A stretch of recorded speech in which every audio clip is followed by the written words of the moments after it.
الله أكبر الله أكبر. أشهد أن لا إله إلا الله. أشهد أن محمدا رسول الله. حي على الصلاة حي على الفلاح. قد قامت الصلاة قد قامت الصلاة. الله أكبر الله أكبر. لا إله إلا الله. لا إله إلا الله محمد رسول الله صلى الله عليه وسلم. صووا صفوفكم فإن تسوية الصفوف من تمام الصلاة. Lurus, rapatkan barisan.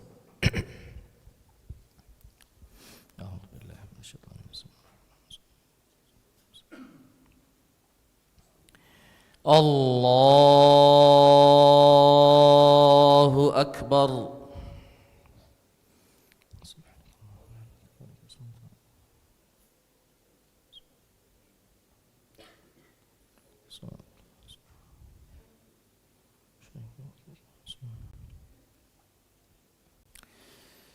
Bismillahirrahmanirrahim. Alhamdulillahi Rabbil Alamin. Ar-Rahmanir Rahim. Maliki Yawmiddin. Iyyaka na'budu wa iyyaka nasta'in. اهدنا الصراط المستقيم صراط الذين أنعمت عليهم غير المغضوب عليهم ولا الضالين.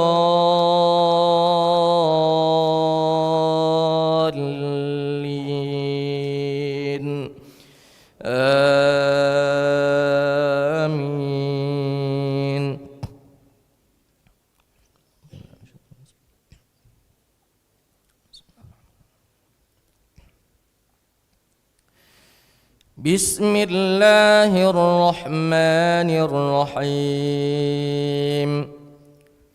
هل أتاك حديث الغاشية وجوه يومئذ خاشعة عاملة ناصبة تصلى نارا حامية تسقى من عين آنية ليس لهم طعام إلا من ضريع لا يسمن ولا يغني من جوع وجوه يومئذ ناعمة لسعيها راضية في جنة عالية لا تسمع فيها لاغية فيها عين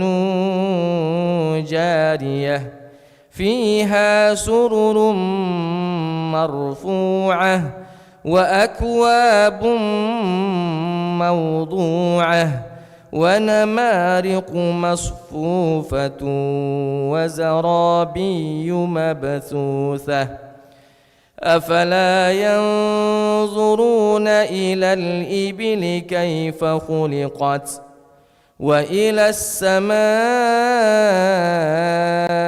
كيف رفعت وإلى الجبال كيف نصبت وإلى الأرض كيف سطحت فذكر إنما أنت مذكر لست عليهم بمسيطر إلا من تولى وكفر فيعذبه الله العذاب الأكبر إن إلينا إيابهم ثم إن علينا حسابهم. الله أكبر.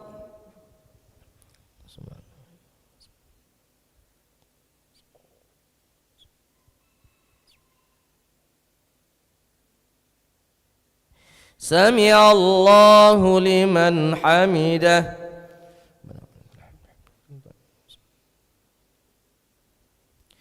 الله أكبر.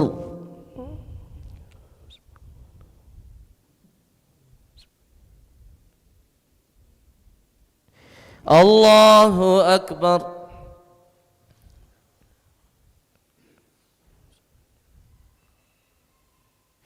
الله أكبر.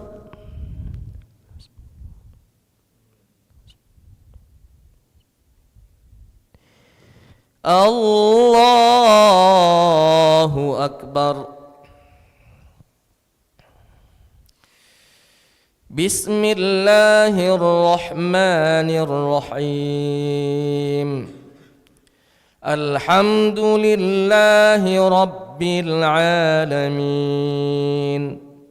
الرحمن الرحيم مالك يوم الدين إياك نعبد وإياك نستعين اهدنا الصراط المستقيم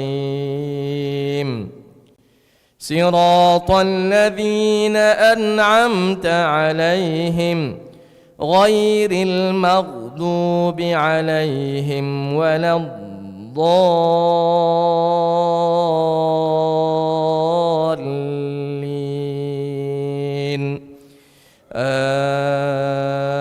آمين.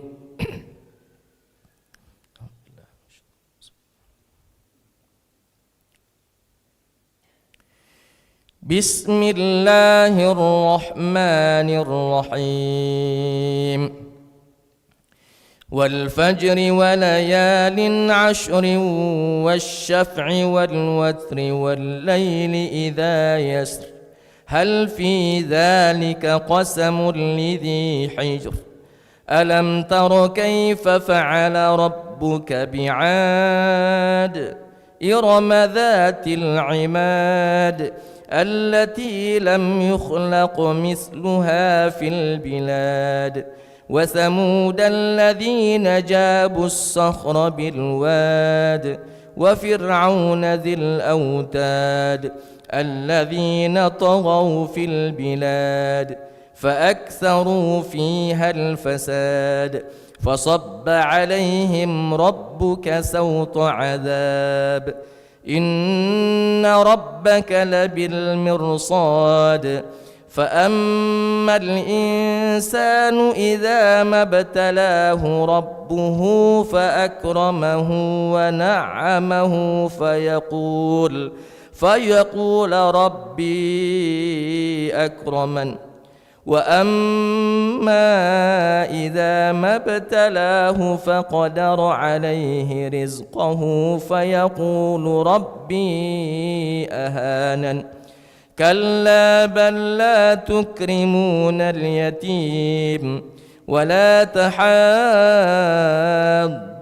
على طعام المسكين وتأكلون التراث أكلا لما وتحبون المال حبا جما كلا إذا دكت الأرض دكا دكا وجاء ربك والملك صفا صفا وجيء يومئذ بجهنم يومئذ يتذكر الإنسان وأنى له الذكرى يقول يا ليتني قدمت لحياتي فيومئذ لا يعذب عذابه أحد ولا يوثق وثاقه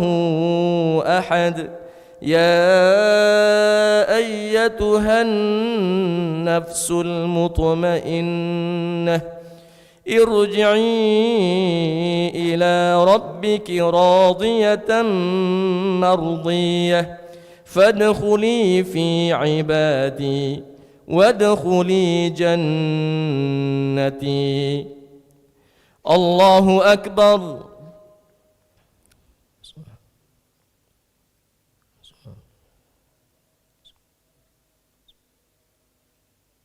سمع الله لمن حمده. اللهم اهدنا فيمن هديت وعافنا فيمن عافيت وتولنا فيمن توليت وبارك لنا فيما أعطيت وقنا واصرف عنا شر ما قضيت فإنك تقضي ولا يقضى عليك إنه لا يذل من واليت ولا يعز من عاديت تباركت ربنا وتعالى لك الحمد على ما قضيت ولك الشكر على ما أعطيت نستغفرك اللهم من جميع الذنوب والخطايا ونتوب إليك. اللهم أعز الإسلام والمسلمين اللهم أعز الإسلام والمسلمين وأذل الشرك والمشركين أعداءك أعداء الدين. ربنا اللهم انصرنا والمسلمين اللهم انصرنا والمسلمين اللهم ارحمنا والمسلمين يا أرحم الراحمين. وصلى الله على خير خلقه محمد وعلى آله وصحبه وبارك وسلم. الله أكبر.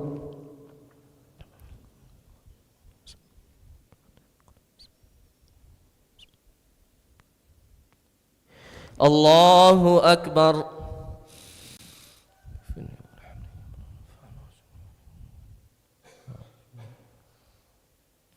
الله أكبر.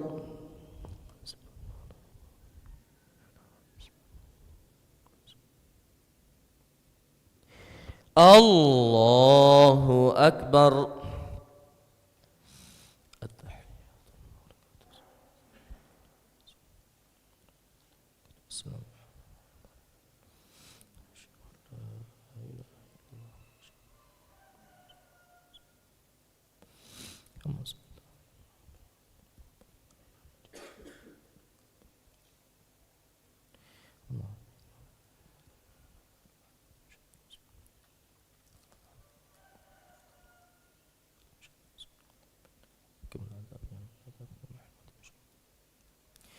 السلام عليكم ورحمة الله. السلام عليكم ورحمة الله. استغفر الله استغفر الله استغفر الله استغفر الله استغفر الله استغفر الله.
A'udzu billahi minasyaitonir rajim. Bismillahirrahmanirrahim. Assalamualaikum warahmatullahi wabarakatuh. Innal hamdalillah nahmadu rabbi wa nasta'inuhu wa nastahdihi wa natubu ilaihi wa na'udzu billahi min shururi anfusina wa min sayyiati a'malina.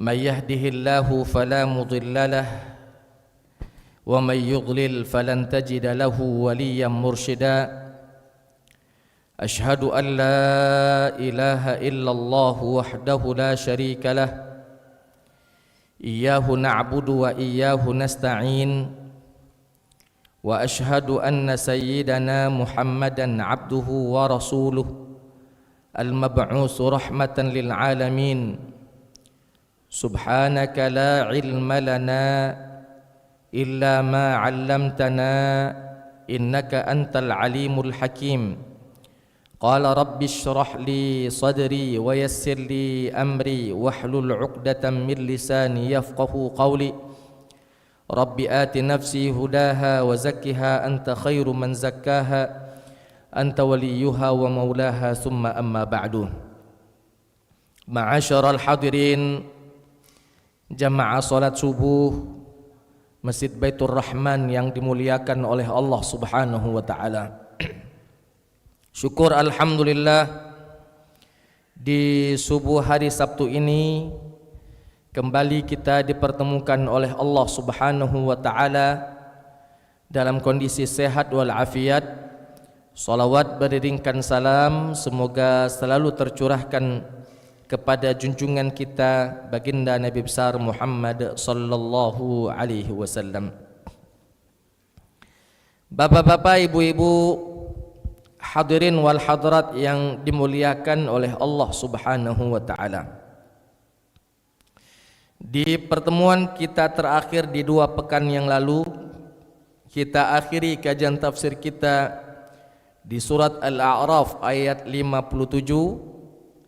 Maka di subuh kali ini insyaallah kembali kita akan melanjutkan kajian tafsir kita di surat Al-A'raf ayat 58, surat Al-A'raf ayat 59 dan ayat 60. Kalau memang memungkinkan waktu kita sampai Al-A'raf ayat 61. Sebelum kita mencoba mengkaji, mentafsirkan ayat-ayat tersebut, alangkah baiknya jikalau kita baca terlebih dahulu ayat-ayat yang akan kita tafsirkan. A'udzu billahi minasy syaithanir rajim. Bismillahirrahmanirrahim. Wal baladut thayyib yakhruju nabatuhu biizni rabbih والذي خبث لا يخرج إلا نكدا كذلك نصرف الآيات لقوم يشكرون لقد أرسلنا نوحا إلى قومه فقال يا قوم اعبدوا الله ما لكم من إله غيره إني أخاف عليكم عذاب يوم عظيم قال الملأ من قومه إنا لنراك في ضلال مبين قال يا قوم ليس بي ضلالة ولكني رسول من رب العالمين. Ma'asyiral hadirin, jamaah salat subuh Masjid Baitur Rahman yang dimuliakan oleh Allah Subhanahu wa taala. Di dalam kitab tafsir Ibnu Katsir, ketika menjelaskan tentang ayat ke-58 dalam surat Al-A'raf, wal baladut thayyibu yakhruju nabatuhu biizni rabbih. Dan satu negeri yang baik akan mengeluarkan tumbuh-tumbuhan yang baik pula atas izin Allah. Di dalam tafsir Ibnu Katsir mengatakan wal baladut thayyib ay bi makna wal ardut thayyibah. Tanah yang baik, tanah yang subur akan menumbuhkan tumbuh-tumbuhan yang cepat tingginya, cepat berbuahnya karena tanahnya subur. Atas izin Allah tentunya. Walladzi khabutha, adapun tanah yang tidak subur, tanah bebatuan misalnya, la yakhruju illa nakida, tidaklah tumbuh tumbuh-tumbuhan kecuali hanya tumbuh-tumbuhan yang tidak bagus tumbuhnya karena tanahnya tidak subur. Ayat ini Bapak Ibu menjelaskan tentang aturan yang Allah sudah buat untuk bumi kita ini, untuk alam semesta ini. Ada yang disebut dengan tanah yang subur, ada tanah yang tandus misalnya, tanah yang tidak subur. Walaupun para ulama tafsir ada sebagian kecil yang memaknainya berbeda dengan makna yang diangkat oleh Ibnu Katsir. Apa maknanya? Menurut ulama segelintir ulama tersebut, beliau mengatakan bahwa dari keluarga yang baik, al-balad di situ satu negeri, satu tanah yang baik, maksudnya sini keluarga. Keluarga yang baik akan menghasilkan anak keturunan yang baik pula. Ini menurut segelintir ulama tafsir. Tapi sebagian besar jumhur ulama memaknai ayat ini wal baladut thayyibu ay bi makna wal ardut thayyibah, tanah yang subur.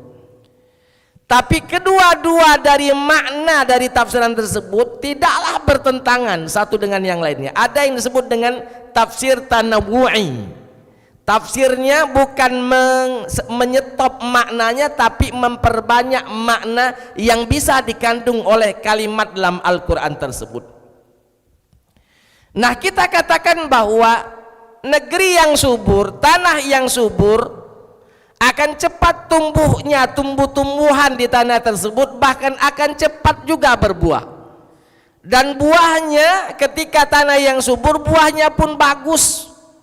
Dari luar kelihatan bagus, isi dalamnya bagus, tidak ada yang disebut dengan busuk dalam, ya, tidak ulatan. Kenapa? Tanah menjadi sumber asupan dari tumbuhan tersebut, tanahnya subur, tanahnya baik. Ini sekali lagi tanda-tanda kebesaran Allah Subhanahu wa ta'ala. Kalau zaman dulu Bapak Ibu, orang-orang tak tahu mana tanah subur, mana tanah yang tidak subur. Kalau sekarang kan mungkin sudah ada penelitiannya, ada alat tesnya. Ini pH-nya tinggi misalnya, ini pH-nya rendah, ya, ini bagus untuk ditanami tumbuh-tumbuhan A, B, C, D, tapi tidak bagus ditumbuhi tumbuh-tumbuhan A, B, C, D. Kalau sekarang memang sudah canggih. Kalau zaman dulu tidak ada penelitiannya, orang tidak tahu, pokoknya tinggal tanam saja. Ini batu, misal ini tanah bebatuan, mereka tahu kalau tidak cocok ditanami. Tapi kalau tanah tanpa ada batu-batuan misalnya, mereka tak tahu apakah ini tanah subur atau tanah yang tidak subur. Allah jelaskan, wal baladut thayyibu yakhruju nabatuhu biizni rabbih. Adapun tanah yang subur itu akan cepat tumbuh-tumbuhan atas izin Allah Subhanahu wa ta'ala. Wal ardut thayyibatu yakhruju nabatuha sari'an hasanan. Dalam tafsir Ibnu Katsir mengatakan bahwa ketika tanaman ditanam di tanah yang subur, maka akan cepat tinggi, cepat tumbuh dengan tumbuh yang baik. Kenapa? Asupan dari tanahnya bagus. Tapi tidak ada salahnya jikalau kita menarik tafsiran ini menurut tafsir ulama yang sedikit tadi, bahwa anak yang bagus akan lahir dari keluarga yang bagus. Karena anak ini tumbuh kembang pertama sekali pada keluarganya sebelum anak tersebut pergi ke sekolah. Ketika lahir anak tadi, maka yang dilihatnya ayah bundanya, yang dilihatnya adalah ayah ibunya, mama papanya, papa maminya. Kesemuanya itu akan mempengaruhi tumbuh kembang seorang anak. Kalau papanya, orang tuanya bagus, keluarganya bagus, tumbuh anak ini pada lingkungan yang bagus, maka akan lahir generasi-generasi yang bagus pula. Adapun orang-orang terdahulu, misalnya orang tuanya bagus, anaknya tidak bagus, atau sebaliknya orang tua tidak bagus, anaknya bagus, itu hanya segelintir saja, tidak disebut dengan normalnya. Contoh, bapaknya Nabi Ibrahim alaihissalam. Bapaknya Nabi Ibrahim tidak beriman. Anaknya yang bernama Ibrahim sebagai Abul Anbiya, bapak moyangnya para nabi. Ini si Azar, bapaknya Nabi Ibrahim tidak bagus, tapi tumbuh kembang anak yang bernama Ibrahim alaihissalam bagus. Ini segelintir, Pak. Atau sebaliknya, orang tuanya bagus, dididik bagus anaknya, cuman anaknya tidak galak dengar keomongan. Ini pun segelintir. Contoh Nabi Nuh alaihissalam. Nabi Nuh sudah mendidik anaknya Kan'an dengan baik, sudah mendidiknya dengan didikan yang bagus, didikan at-tarbiyah an-nabawiyah. Tidak mungkin anak tidak dididik, orang lain dididik, itu tidak mungkin. Tapi hasilnya si Kan'an tidak mau menuruti perintah ayahnya, tidak mau mengikuti apa yang dijalani oleh ayahnya, itu segelintir saja. Tapi mayoritasnya adalah, normalnya adalah ketika orang tua bagus, keluarga bagus, maka akan lahirlah anak-anak keturunan yang baik-baik pula. Sebaliknya, normalnya, mayoritasnya, kalau keluarganya tidak bagus, jangan harap banyak dengan anaknya. Jangan harap banyak. Kita punya harapan kecil bolehlah, tapi jangan berharap banyak. Kenapa? Orang tuanya, keluarganya, anak ini tumbuh tidak pada lingkungan yang baik. Bisa kita ambil tafsiran pendapat yang kedua, walaupun segelintir itu. Jadi wal baladut thayyibu yakhruju nabatuhu biizni rabbih. Jadi Bapak Ibu, kita sebagai orang tua, keluarga, tempat tumbuh kembangnya anak-anak kita, bahkan mungkin cucu-cucu kita, seyogyanya kita mendidik anak kita, cucu kita dengan didikan yang baik. Jadikanlah lingkungan tumbuh kembang anak atau cucu kita lingkungan yang baik untuk tumbuh. Jangan sampai anak tersebut atau cucu kita tersebut mendapatkan di hadapannya contoh-contoh yang kurang baik, contoh yang tidak elegan, contoh yang tidak diridhoi oleh Allah.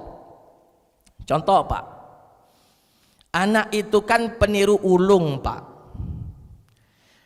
Kalau orang tuanya mendengarkan azan di masjid tapi tidak pergi ke masjid, dikhawatirkan anak tersebut melihat orang tuanya, oh rupanya kalau azan biasa baik, tidak perlu ke masjid. Kenapa? Anak tersebut memang tidak komentar, tapi direkam di dalam otaknya nih.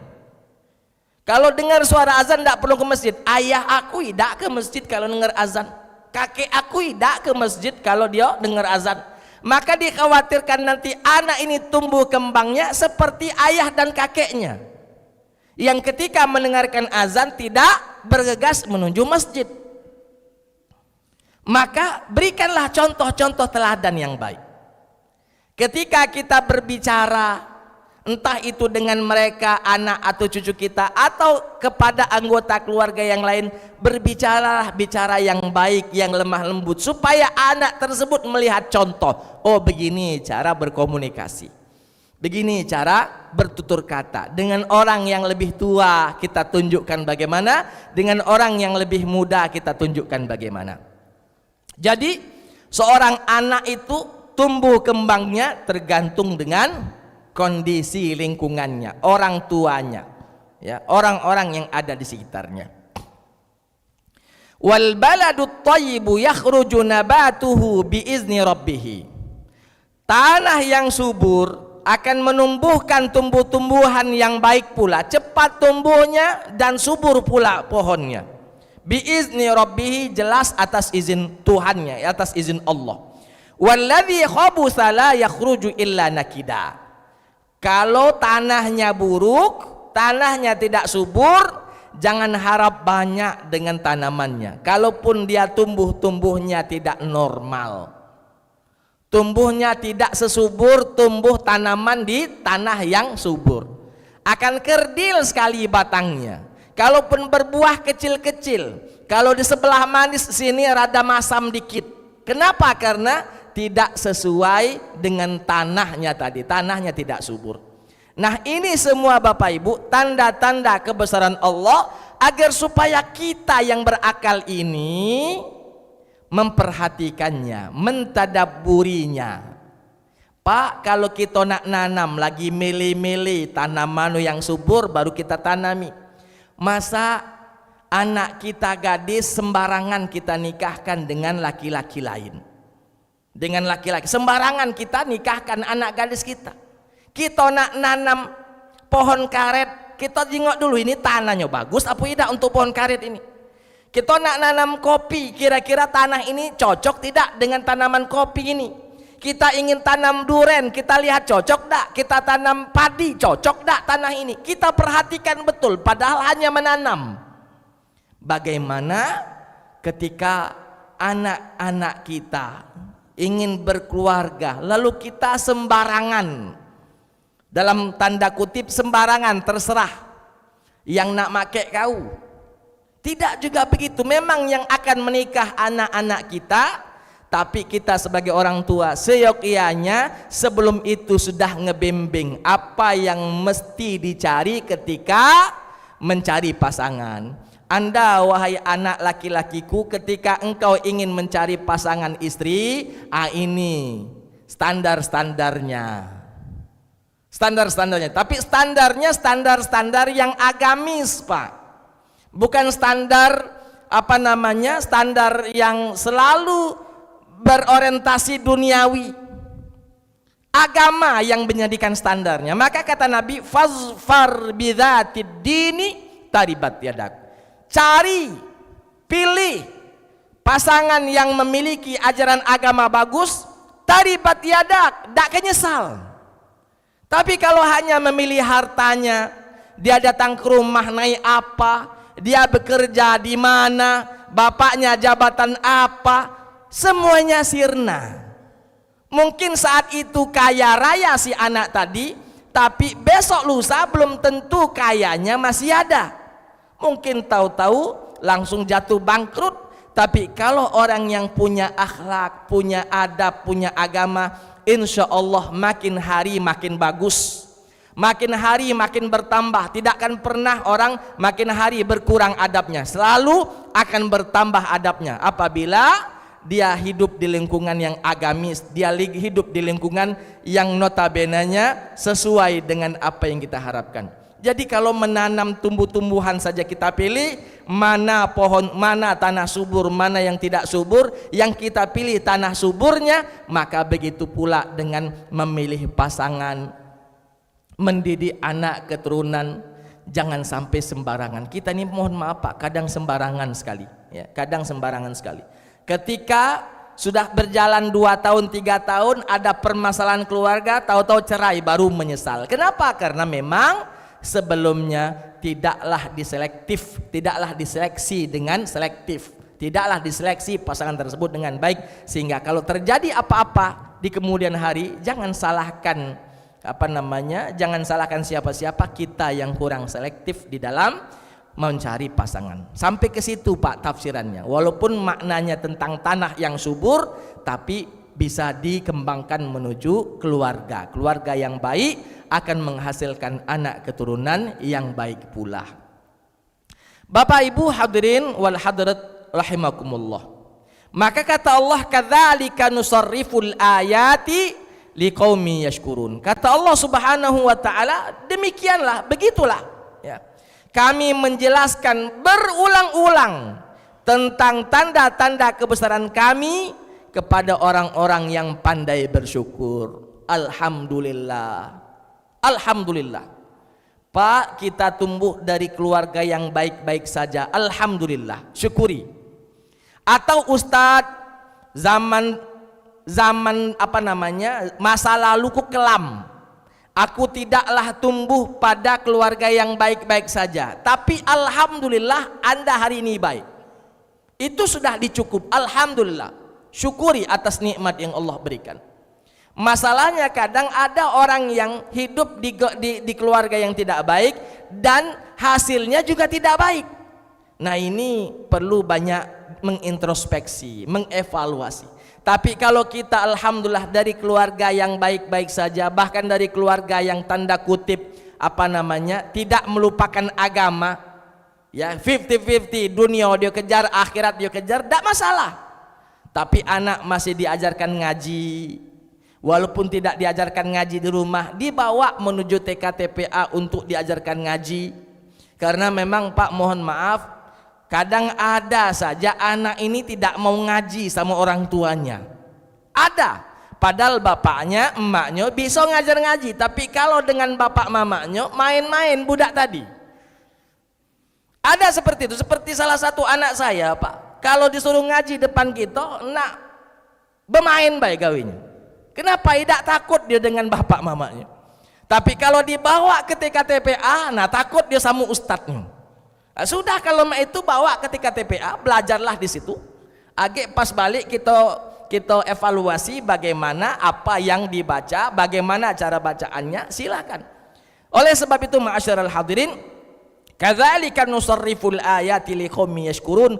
Begitulah kata Allah, kami menjelaskan ayat-ayat kami, kebesaran-kebesaran kami kepada manusia, yang mana manusia itu seyogyanya dia pandai bersyukur atas nikmat yang Allah Subhanahu wa taala berikan kepada kita. Bapak Ibu hadirin wal hadirat rahimakumullah. Masuk pada ayat selanjutnya, ayat ke-59 di dalam surat Al-A'raf. Allah taala mengatakan, laqad arsalna nuhan ila qaumihi.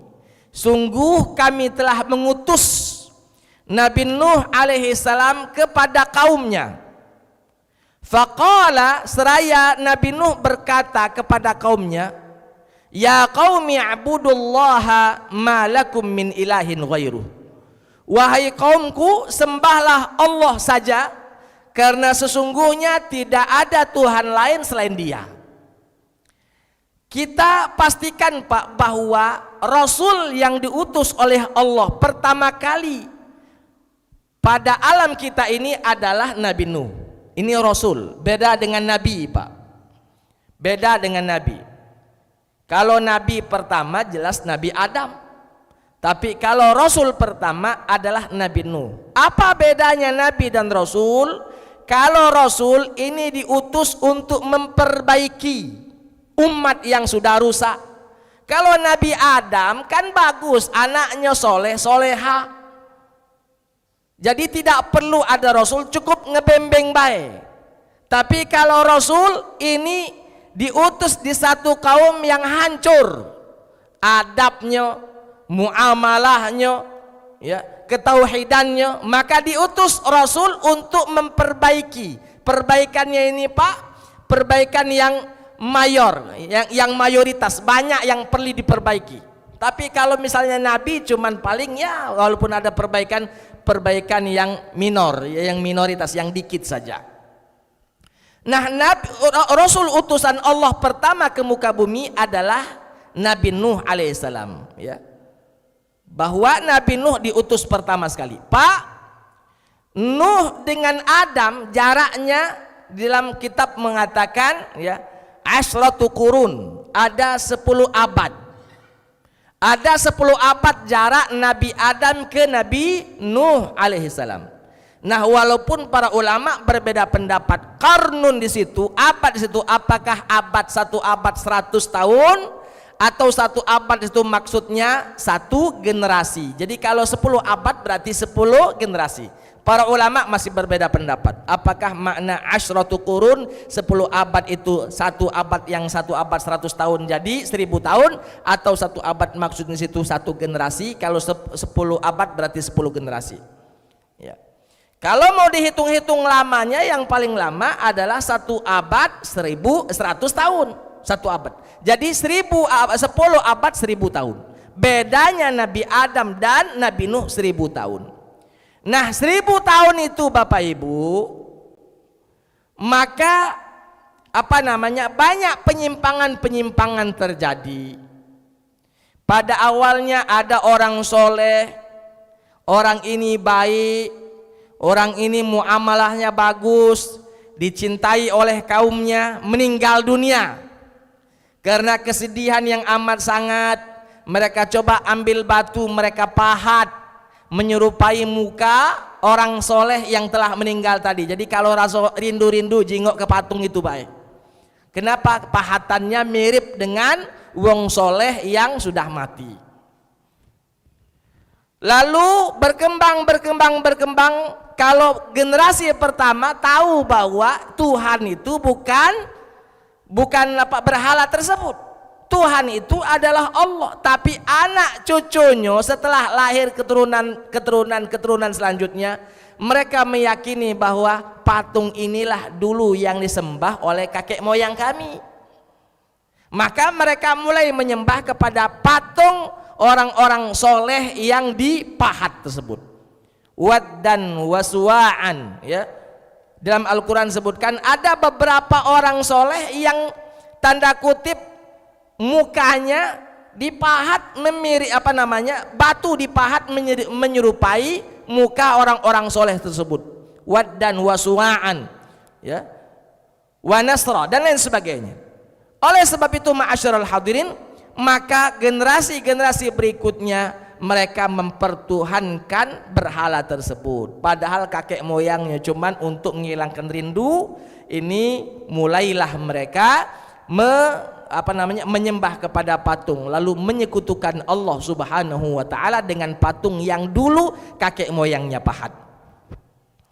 Maka ketika sudah mulai kesesatan merajalela di mana-mana, kesyirikan terjadi di mana-mana, maka Allah Subhanahu wa taala mengutus Nabi Nuh kepada kaumnya. Laqad arsalna Nuhan ila qaumihi. Sungguh kami telah mengutus Nuh kepada kaumnya. Pak, Allah mengutus satu nabi, satu rasul itu dari kaumnya sendiri. Tidak pernah Allah kirimkan nabi dari kaum orang lain kecuali Nabi Muhammad, karena Nabi Muhammad nabi akhir zaman. Walaupun dari orang Arab, tapi karena nabi akhir zaman, maka ke semua orang, bukan hanya ke orang Arab saja. Tapi sebelum Nabi Muhammad sallallahu alaihi wasallam memang begitu, Allah mengutus rasul dari kaumnya untuk menjelaskan kepada kaumnya saja. Maka contoh misalnya Nabi Isa alaihissalam diutus kepada kaum Bani Israel. Hanya kepada kaum Bani Israel saja Nabi Isa alaihissalam ditugaskan. Kepada kaum yang lain tidak. Maka salah jikalau ada orang yang bukan kaum Bani Israel lalu mengikuti ajaran yang diajarkan oleh Nabi Isa, karena Nabi Isa diutus di kaumnya saja, tidak diutus kepada yang lainnya. Oleh sebab itu ma'asyiral hadirin, laqad arsalna Nuhan ila qaumi, kami telah mengutus Nabi Nuh kepada kaumnya. Setiap kaum Allah utus. Contoh Pak, contoh. Yang ada nabi sezaman yang beda tempatnya, contoh misalnya Nabi Ibrahim dengan Nabi Lut. Nabi Ibrahim dengan Nabi Lut.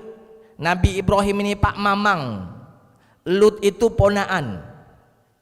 Karena beda tempat, beda kaum, Nabi Ibrahim kepada kaumnya, Nabi Lut kepada kaum Sodom. Padahal mereka sama-sama sezaman mereka, Pak. Dari mana kita tahu sezaman? Dalam Al-Quran menceritakan ketika 3 malaikat datang berkunjung ke rumah Nabi Ibrahim alaihissalam untuk memberikan kabar gembira akan lahirnya seorang anak laki-laki yang bernama Ishak. Setelah itu kan mereka pamit untuk pergi ke kaum Sodom untuk menghancurkan kaum Sodom yang yang hasrat seksualnya menyimpang. Dia menyukai sesama jenis, laki-laki sama laki-laki, perempuan sama perempuan, menyimpang. Maka 3 malaikat yang datang ke rumah Nabi Ibrahim alaihissalam setelah memberikan kabar gembira, maka mereka pun melanjutkan perjalanannya untuk menghancurkan kaum Sodom. Kenapa? Beda kaum, beda nabi yang Allah utus di tengah-tengah mereka. Maka tugas para nabi, kalau ini diceritakan Nabi Nuh ya, tapi sesungguhnya itulah visi misi seluruh para nabi. Apa visi misinya, tugasnya? Faqala ya qaumi, dan Nabi Nuh berkata kepada kaumnya, ya qaumi, wahai kaumku, u'budullaha, sembahlah Allah, ma lakum min ilahin ghairu, tidak ada Tuhan lain yang seyogyanya disembah selain hanya kepada Allah subhanahu wa ta'ala. At-tauhid, mengesahkan Allah subhanahu wa ta'ala, membuang semua tandingan-tandingan Allah. Makanya kalau kita membaca kalimat la ilaha illallah, la ilaha itu nafi, menghilangkan semua Tuhan, illallah lalu mengisbatkan, an-nafi wal isbat kalau bahasa Arabnya. Kita membuang semua Tuhan-Tuhan yang ada di benak kita, langsung kita mengisbatkan, menguatkan, lalu mendeklarasikan bahwa tidak ada Tuhan yang layak disembah illallah, kecuali Allah subhanahu wa ta'ala. Itulah sebenarnya tugas utama dari para rasul. Kenapa dikatakan tugas utama? Karena ketika orang bertauhid, ketika orang betul-betul bertauhid, tidak mensekutukan Allah dengan sesuatu apapun, matinya dalam kondisi begitu, maka orang ini insya Allah masiruhu ilal jannah, dia akan kembali ke dalam surga, dia akan digiring masuk ke dalam surga. Kenapa? Karena mentauhidkan Allah Ta'ala, mentauhidkan Allah Ta'ala. Tapi kalau orang tidak mentauhidkan Allah, dia mensekutukan Allah dengan sesuatu apapun, walaupun habis hartanya dia sedekahkan, walaupun habis tubuhnya ya di medan perang, tapi kalau dia tidak didasari dengan ketauhidan, tidak ada dalam hatinya iman kepada Allah bahwa dialah satu-satunya Tuhan, tidak ada Tuhan lain selain dia yaitu Allah, maka sia-sia amal ibadahnya, sia-sia pengorbanannya, sia-sia harta dan jiwa raganya. Kenapa? Karena dia melakukannya tidak karena Allah subhanahu wa ta'ala. Maka Nabi Nuh mengajarkan poin paling penting ya dalam ajaran agama, apa itu? U'budullaha, sembahlah Allah saja, ma lakum min ilahin ghairuh, tidak ada Tuhan lain yang seyogyanya kalian sembah kecuali hanyalah kepada Allah subhanahu wa ta'ala. Adapun patung-patung yang mereka pahat atau yang kakek moyangnya pahat, contoh misalnya Waddan wa Suwa'an wa Yaghus wa Ya'uq wa Nasra, itu semuanya seyogyanya dibuang, tidaklah dijadikan sebagai Tuhan, karena Tuhan hanyalah Allah, satu-satunya Tuhan, Allahu Ahad ya, bahwa Allah itu satu, Allah itu esa, lam yalid walam yulad walam yakul lahu kufuwan ahad. Allah itu tidak beranak dan tidak pula beranakkan, dan tidak ada sedikit pun yang menyerupai Allah subhanahu wa ta'ala. Bapak Ibu hadirin wal hadirat, Kata Nabi Nuh alaihissalam setelah mengajak orang-orang untuk beriman kepada Allah, mentauhidkan Allah, kata Nabi Nuh, inni akhafu alaikum adzab yaumin azim. Aku khawatir atas diri kalian, kalau kalian masih menyembah kepada berhala, tidaklah mengesahkan Allah, aku khawatir atas diri kalian, Allah akan timpakan azab yang besar kepada kalian karena kalian melakukan perbuatan kesyirikan. Ya. Maka Bapak Ibu ma'asyiral hadirin, sebenarnya azab yang diturunkan oleh Allah itu akibat ulah tangan kita. Ya. Kalau azab berbeda dengan musibah. Kapan dikatakan musibah, kapan dikatakan azab, Pak? Ini mumpung ada kejadian di Aceh, di Sumatera Utara, di Sumatera Barat, ya. Kapan dikatakan itu ujian? Kapan dikatakan itu azab? Kecil, Pak, tipis perbedaannya.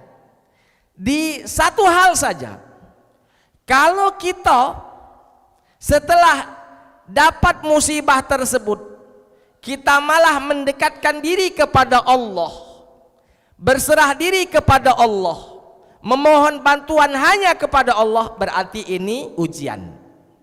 Ini ujian. Tapi kalau kita dikasih musibah, kita malah menjauh dari Allah, bahkan nyalahkan Allah, Allah tidak sayang sama kita misalnya. Nah, ini bisa jadi azab yang Allah timpakan karena kita sudah menjauh dari Allah subhanahu wa ta'ala. Maka ketika ada musibah datang, seyogianya kita mendekat kepada Allah supaya itu bukan azab, tapi itu adalah musibah, ujian. Makanya kalau orang terkena musibah, Pak, Allah Ta'ala dalam Al-Quran menyebutkan wasta'inu bis-sabri was-salah. Mintalah pertolongan kepada Allah Ta'ala dengan cara apa? Pertama, bis-sabri, sabar dengan ujian yang Allah ujikan. Yang kedua, as-salah, curhatlah kepada Allah di sujud-sujudmu, menghadaplah kepada Allah pada waktu sholatmu. Karena itulah cara kita yang diajarkan oleh Allah untuk meminta pertolongan kepadanya. Wasta'inu, mintalah kalian pertolongan kepada Allah dengan cara apa? Bis-sabri was-shalah, dengan sabar dan salat. Bahkan di ujung ayat itu Allah Ta'ala mengatakan wa innaha lakabiratun illa 'alal khashi'in, karena sesungguhnya sabar dan salat itu amat sangat sulit dilakukan kecuali hanyalah orang-orang yang khusyuk, orang-orang yang taat. Kalau dia tidak taat, ketika ditimpa musibah, jauh dia dari sholat. Dalam kondisi tenang, aman lagi tak mau sholat. Bagaimana dalam kondisi rumah hancur? Bagaimana dalam kondisi di mana-mana ya ada sampah, di mana-mana ada lumpur, tambah jadi ya, dak galak sholat dia. Ngapo? Alasan, banyak alasan. Padahal dulu ketika rumahnya bagus, rumahnya bersih, badannya sehat, diajak sembahyang hayya 'alas shalah, tidak nimbul. Lalu ketika dalam kondisi begini tambah tidak nimbul karena alasannya banyak, lapar lah, apalah dan sebagainya. Jadi kalau kita menjauh dari Allah setelah diuji oleh Allah, ini sedikit azab.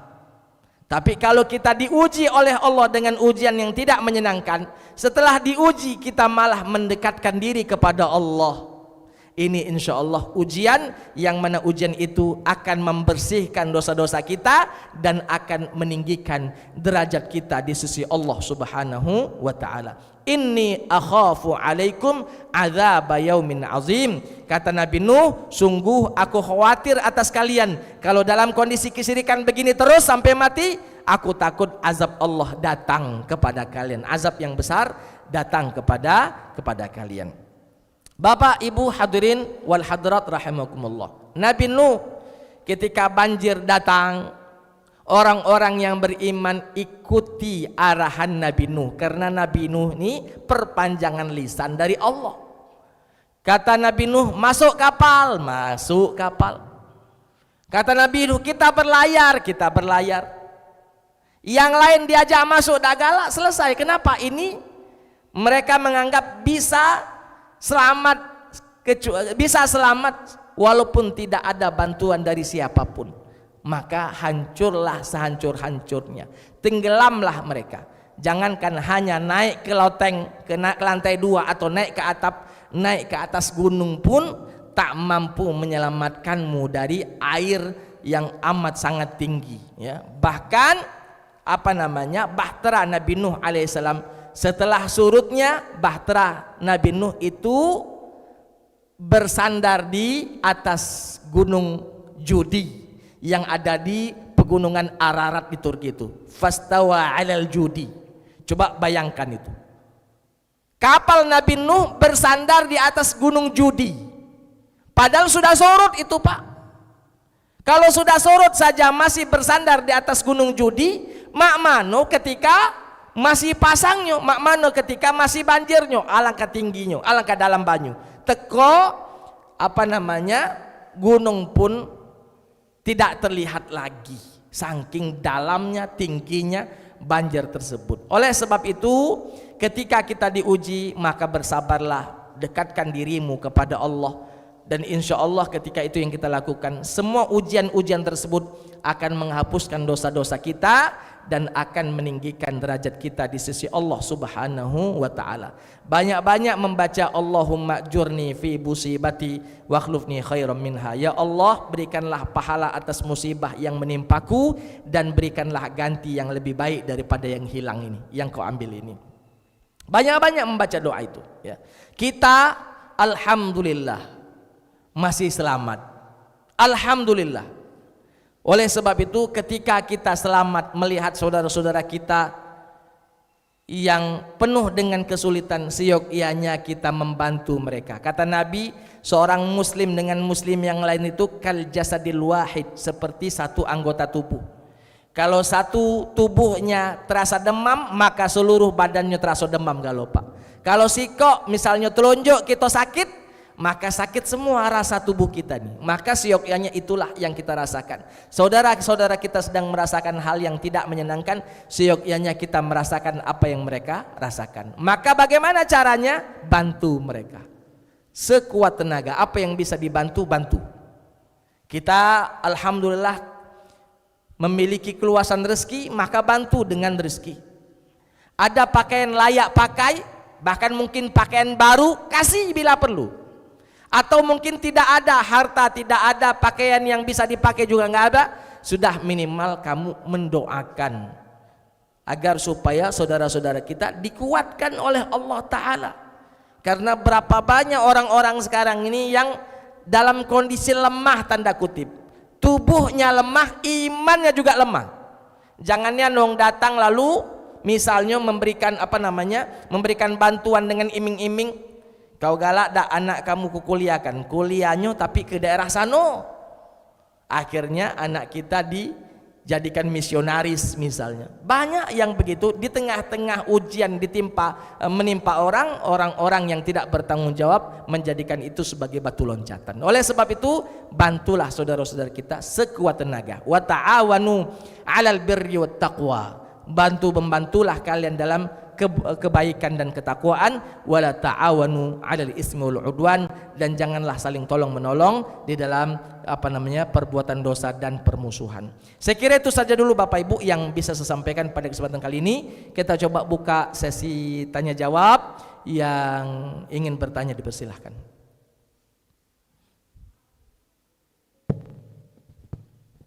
Baik Pak Ustadz, makasih. Assalamualaikum warahmatullahi wabarakatuh. Assalamualaikum warahmatullahi wabarakatuh.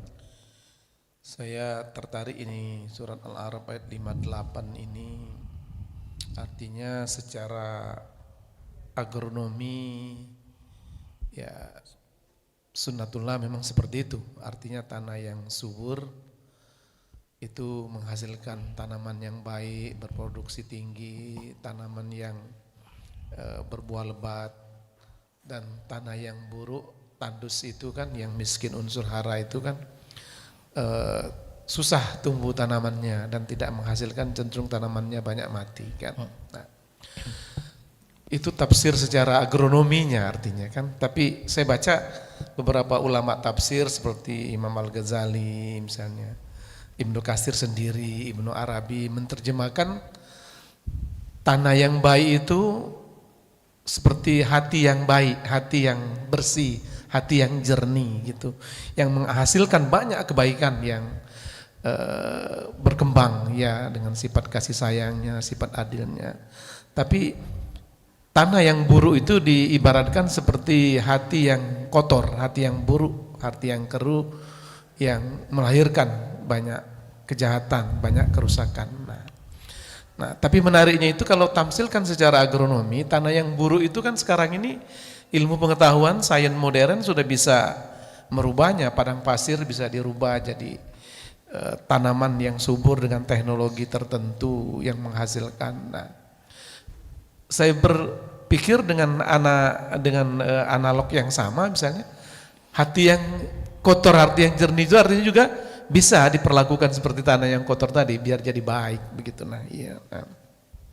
Nah, cuman saya nggak ngerti dalam bahasa Arab apakah misalnya al-balad al-thayyib itu bisa secara letterlek diartikan sebagai tanah misalnya, dan al-khabith itu bisa diartikan sebagai yang buruk, hati yang buruk misalnya. Nah, seperti apa gitu artinya secara maknawi dari bahasa Al-Quran itu, sehingga perumpamaan-perumpamaan itu bisa ditafsirkan oleh para ulama sufistik, ulama tasawuf kan, tidak hanya secara fisik seperti itu. Nah, makasih Pak Ustaz. Assalamualaikum warahmatullahi wabarakatuh. Waalaikumsalam warahmatullahi wabarakatuh. Begini Pak, kalau kita lebih fokus lagi yang mengatakan wal baladut thayyib, al balad satu negeri, maka memang yang paling cocok diterjemahkannya itu adalah tanah. Karena satu negeri itu pastilah awalnya itu ada area, lokasi, tanah, tempat berpijak satu negeri tersebut. Apalagi disebutkan sini wal baladut thayyibu yakhruju nabatuhu. Negeri yang baik akan keluar tumbuh-tumbuhan di situ ya.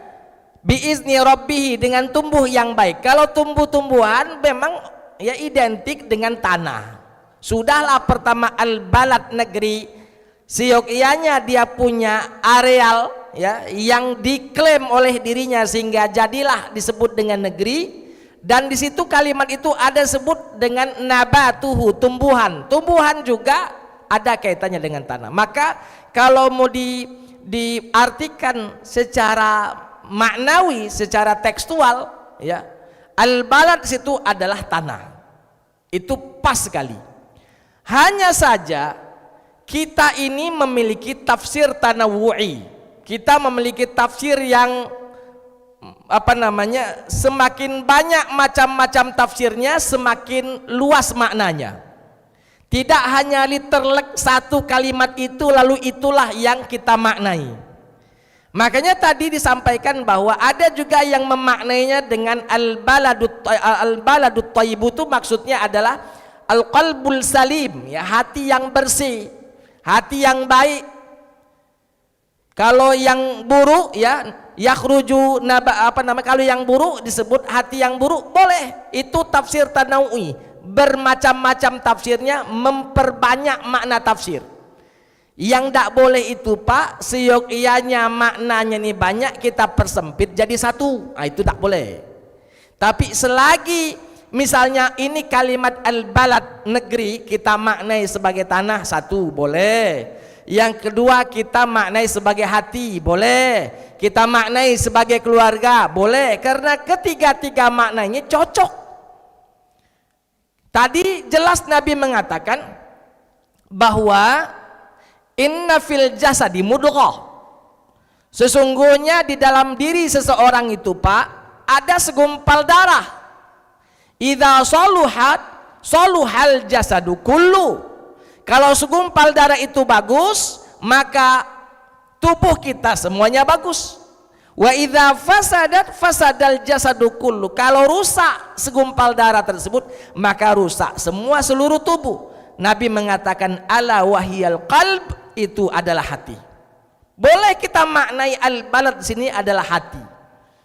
Kalau hatinya bagus, insya Allah akan berbuah amal bagus, akan berbuah amal baik. Tapi sebaik-baik hati didasari dengan iman. Banyak pak hati orang bagus, hati orang bersih, tapi tidak ada iman di dalamnya, maka buahnya pun tidak ada rasa imannya. Dia baik misalnya, dia suka memberi, suka berdonasi, suka membantu orang, tapi karena di dalam hatinya tidak ada iman, maka buah dari amalannya itu pun tidak ada rasa-rasa imannya.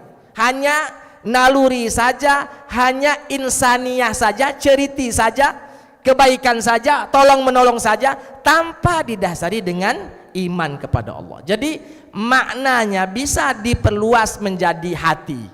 Al-baladut thayyib bisa dimaknai adalah al-qalbul salim, hati yang bersih, atau al-qalbul thayyib, hati yang baik. Boleh, silahkan. Kenapa? Karena ini tafsir tanawu'i, semakin banyak maknanya yang diserap semakin bagus ya. Yang tidak boleh itu siokyanya maknanya ini bisa mencakup segala sesuatu, kita kecilkan, kita kerdilkan. Itu yang tidak benar. Tapi selagi bisa diperbanyak maknanya dan tidak menyalahi aturan tafsir, dipersilahkan. Jadi setidaknya ada 3 sudah kita dapatkan makna al-balad di sini. Pertama tanah, yang kedua adalah hati tadi, dan yang ketiga adalah keluarga. Nanti kalau kita pikir-pikir lagi, dapat lagi itu, silakan kembangkan terus. Selagi tidak bertentangan dengan ilmu tafsir, maka bisa diterima, disebut dengan tafsir tanawu'i ya, tafsir yang memperbanyak maknanya, bukan mempersempit maknanya. Wallahu taala a'lam bissawab. Yang lain, silakan Pak.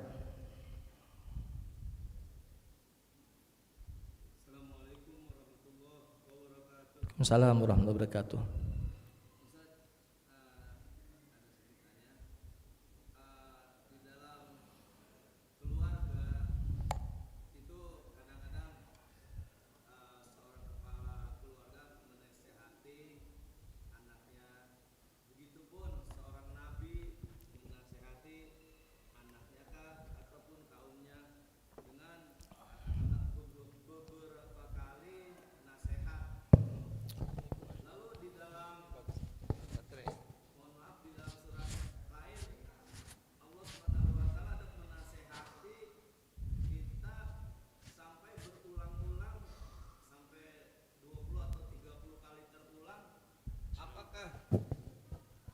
Ini hamba Allah terlalu ingkar atau terlalu berbuat kesirikan sehingga di ayat tersebut sampai terulang-ulang 30 kali. Gitu Ustaz, mohon maaf. Baik. Begini Pak. Memang manusia Allah ciptakan ini sudah diinstalkan pada diri manusia itu fa'alhamaha fujuraha wa taqwaha. Kami ilhami, kami install di dalam tubuh manusia itu rasa ingin melakukan perbuatan fujur, perbuatan baik, perbuatan buruk, wa taqwaha, dan keinginan untuk melakukan perbuatan baik. Kalau baiknya lebih tinggi dibandingkan buruknya, maka disebut dengan al-muttaqin, orang-orang yang bertakwa. Tapi kalau buruknya lebih tinggi daripada baiknya, maka disebut dengan al-fujjar atau al-fajir, orang melakukan perbuatan dosa. Karena sudah ada instalan dalam tubuh kita, apalagi Allah Ta'ala mengatakan di dalam tubuh ini ada nafsu, dan nafsu ini selalu condong mengajak kita kepada sesuatu yang tidak bagus. Innan nafsa la ammaratun bisu. Maka ketika kita menasihati orang lain atau menasihati keluarga kita, anak kita lah misalnya, ketika tidak menerima nasihat untuk yang pertama kalinya, maka jangan stop sampai di situ. Karena kita tahu anak kita, bahkan kita, diberikan nafsu yang notabene-nya memang dia ini akan menolak yang apa namanya, yang bagus-bagus, akan nerimo yang tak bagus-bagus. Apalagi Nabi mengatakan huffatil jannatu bil makarihi wan naru bisyahwat. Surga itu dikelilingi sesuatu yang tidak menyenangkan hati, dan neraka dikelilingi dengan hal-hal yang menyenangkan hati. Anak kita masih muda, lebih condong sesuatu yang happy buat diri mereka, walaupun secara apa namanya, secara agama itu tidak benar, tidak diperbolehkan misalnya. Makanya ketika kita mendidiknya, mentarbiyahnya, menasihatinya, jangan hanya cukup untuk satu kali saja. Kita nasihati, belum ada perubahan, nasihati lagi. Belum ada perubahan, nasihati lagi. Karena kita tak tahu nasihat yang keberapa Allah bukakan hatinya. Pak, kita bukan seperti anaknya Luqmanul Hakim. Ketika Luqman mengatakan, ya bunayya la tusyrik billah inna syirka la zulmun azim, lalu ikut, kita bukan level cak itu. Syukur kalau kita cak itu, tapi kalau level kita tak cak itu, sekali dinasihati tidak nurut, maka nasihatilah lagi. Makanya Allah mengulang-ulang nasihat, bukan hanya di satu surat, bahkan di hampir surat-surat yang ada nasihat-nasihat kebajikan di situ. Contoh saja Pak, di dalam surat Ar-Rahman Allah mengingatkan fabi ayyi ala'i rabbikuma tukadziban. Kalau mau dipikir-pikir Pak, cukup sekali saja ucapkan fabi ayyi ala'i rabbikuma tukadziban, selesai. Dengan nikmat Tuhanmu yang mana lagikah yang kau dustakan? Cukup sekali baik kalau di pikiran kita.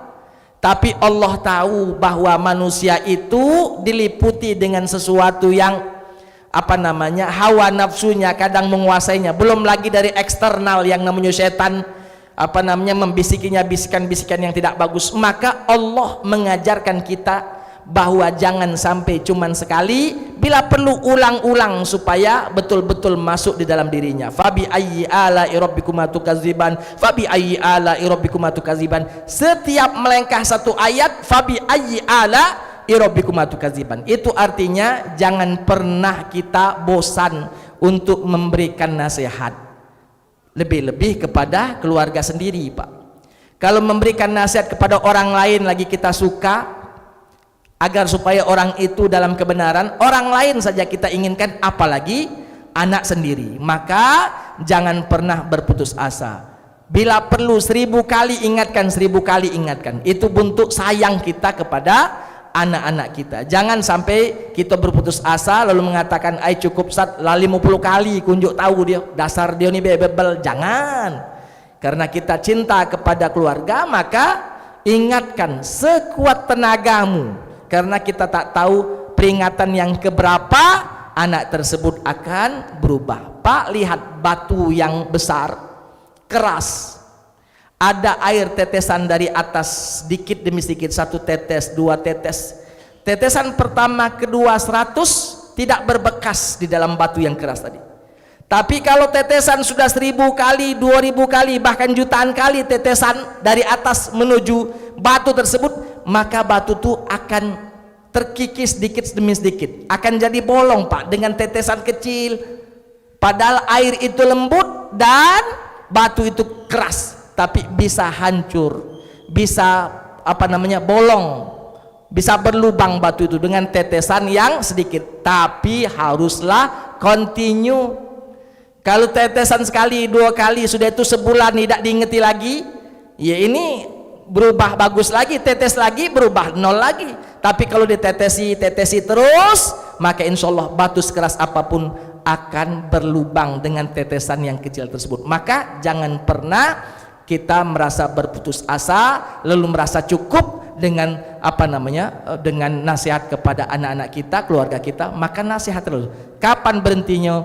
Kita meninggal atau dia meninggal. Kalau sudah dia meninggal, nak mana lagi nak nasihatinya? Atau kita meninggal, bagaimana lagi menasihatinya? Maka selagi kita masih hidup, dia masih hidup, kita kepengen kebaikan dia dapatkan, maka nasihati ya, walaupun harus berulang kali. Wallahu ta'ala a'lam bishawab. Saya kira itu saja dulu yang bisa saya sampaikan pada kesempatan kali ini. Mudah-mudahan apa yang kita pelajari Ya, yang bagus-bagus kita bisa amalkan, yang bagus-bagus kita praktekkan, yang tidak bagus kita jauhi sejauh-jauhnya, karena kita tidak tahu Bapak Ibu kapan ajal akan menjemput kita. Dan kita berharap bahwa ketika kita melakukan hal-hal yang baik, maka di saat itulah kita dipanggil oleh Allah, maka kita disebut dengan husnul khatimah. Dan kita bermohon kepada Allah untuk dijauhkan, jangan sampai kita sedang melakukan perbuatan jahat lalu kita diambil oleh Allah, maka kita disebut dengan su'ul khatimah. Itu saja, terima kasih atas segala perhatian, mohon maaf atas segala kurangan. Subhanakallahumma wa bihamdika asyhadu an la ilaha illa anta astaghfiruka wa atubu ilaik.